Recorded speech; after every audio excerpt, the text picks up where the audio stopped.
ସାର୍ବଭୌମ ହୃଦୟ ଏବଂ ଦୁନିଆର କୋଳାହଳ ଉପରେ ଏହା ହେଉଛି ଏକ ସଂକ୍ଷିପ୍ତ ସାରାଂଶ।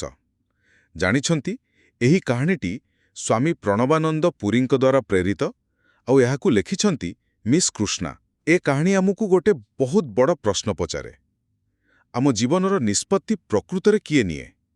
ବାହାର ଦୁନିଆର କୋଳାହଳ ନା ଆମ ନିଜ ଭିତରର ଶାନ୍ତ ସ୍ୱର? ତେବେ ପ୍ରଥମ କଥା ହେଲା, ଆପଣ କେବେ ବି ସମସ୍ତଙ୍କୁ ଖୁସି କରିପାରିବେନି। ଏହା ଏକ ଅସମ୍ଭବ ଖେଳ। କାହାଣୀରେ କ'ଣ ହେଲା ନା, ଜଣେ ସାଧୁ ନଈକୂଳରେ ଗୋଟେ ପଥର ଉପରେ ମୁଣ୍ଡ ରଖି ଆରାମ କରୁଥିଲେ। ଜଣେ ମହିଳା ଦେଖିକି କହିଲେ, ଦେଖନ୍ତୁ, ସାଧୁ ହୋଇକି ବି ତାଙ୍କୁ ତକିଆ ଦରକାର। ସାଧୁ ଏକଥା ଶୁଣିଲେ ଆଉ ପଥରଟାକୁ ଫୋପାଡ଼ି ଦେଲେ। ତାପରେ ଆଉ ଜଣେ କହିଲେ, ଦେଖ, ତାଙ୍କର ରାଗ ଏଯାଏଁ ଯାଇନି।